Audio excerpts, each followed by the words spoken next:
Good morning, ladies and gentlemen. We are Team 1-3 and we are gonna take you through our journey to the top. Please take some moments to answer this IQ test.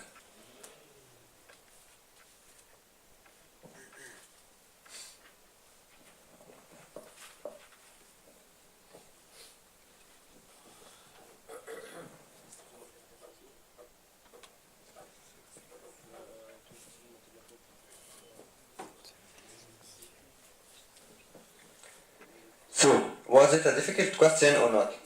First of all, what's normal intelligence? And what makes someone smart?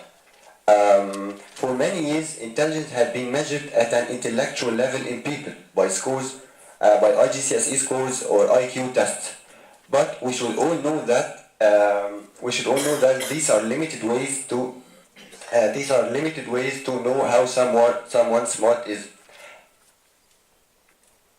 As we have many examples in our daily life. For example, Michael Jordan and many other athletes are not regarded by their IQ scores, but are regarded by their athleticism.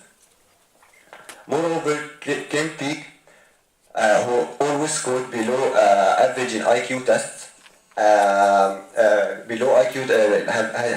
who always scored below average in IQ tests, read about 12,000 books and can remember every detail about them. He can read 2 pages per 3 seconds. Also, Daniel Dammit, who is a highly functional autistic young man, has amazing mathematical abilities. He can speak 11 languages also, and one of them is learned only in 1 week. 1 week, gentlemen.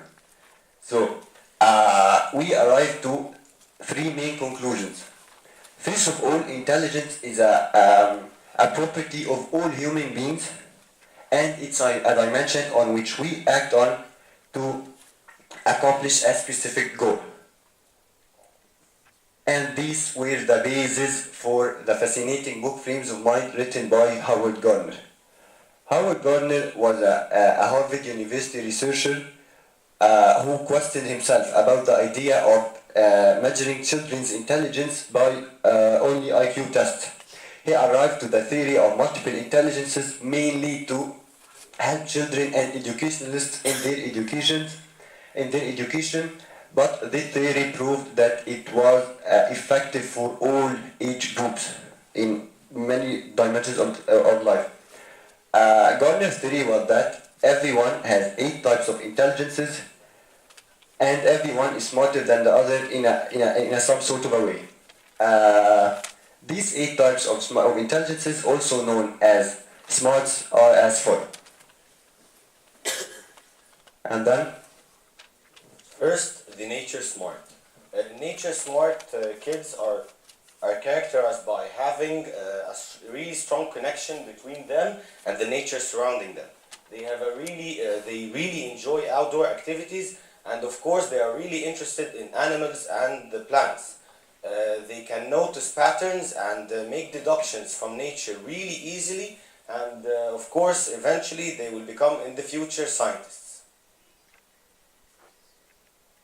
Picture smart people have a really good eye. They create images and they can predict how objects move in relation to each other and the movement of things around in 3D space. The spatial intelligence helps those people in drawing, designing, painting, and building. They learn through pictures, symbols, models, and diagrams.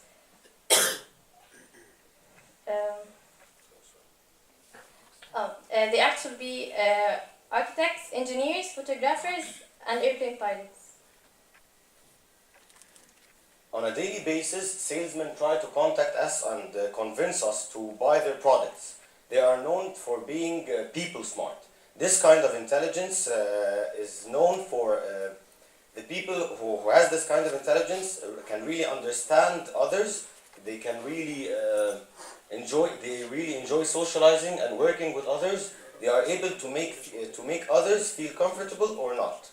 They can be eventually salesmen, managers, or sometimes accountants.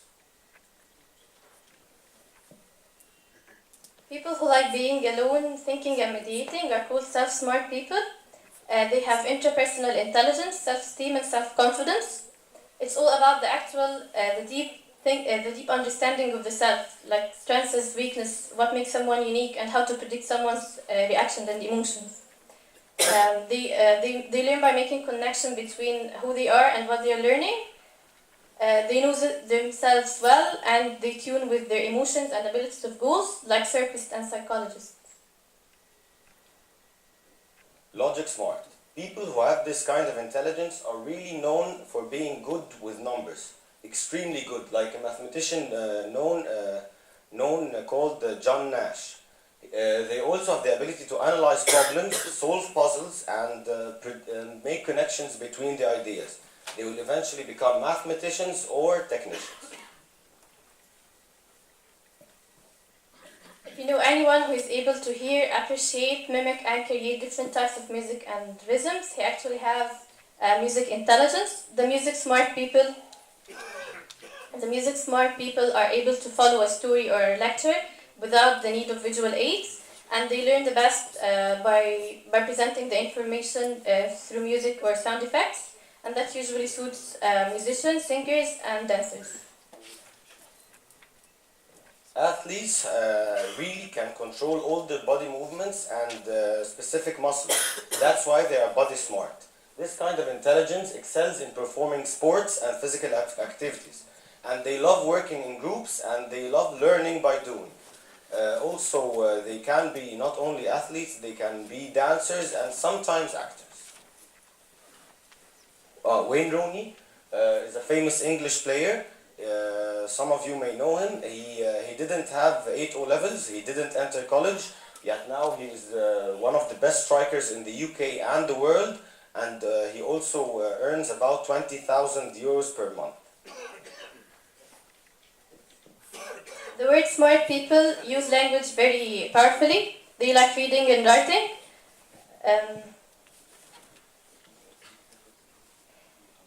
They learn by memorizing words along with dates and discussing. That's why they like lively discussions. They have a high verbal linguistic intelligence, like poets, writers, public speakers, and lawyers.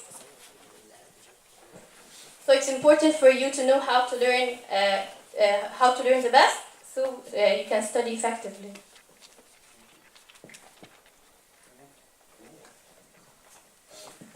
So how can multiple intelligence help us in our daily life to success and to proceed?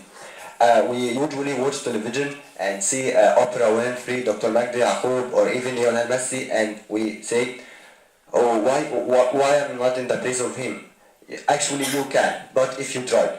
A group of researchers worked on different age groups and came up with multiple intelligence teaching approach. It's an approach to discover the hidden talent. First of all, you should question the possibilities and try to locate your smart, and then you target improvements to success and proceed.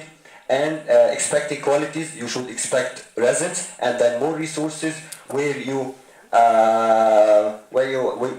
expect to see more improvements, and then reflect on growth possibilities, ask for feedback, and reflect positively and negatively. And we have a short story to tell you about the use of multiple intelligence. In the late 50s in London, a phenomenon called hyperactivity appeared. Children were very hyperactive, like mothers were worried about them. So a mother took her daughter to a famous psychologist and asked him, "Is my daughter deceased?" He examined her for an hour. She was moving and moving and moving, and he said to her, "Okay, she's not ill. Let her only participate in a dancing class." And after 5 years, she was the best dancer in the world. This picture sums up most of our academic years at school. It's a question asked by a professor to all the animals from all kind of shapes and sizes, asking them to climb that tree. Of course, that's not a fair question, and that's why after you've known the many types of intelligences, you'll know for yourselves that that is never a fair question to be asked. Thank you. And then thank you, and here we are on the top of the mountain, and you can progress and succeed.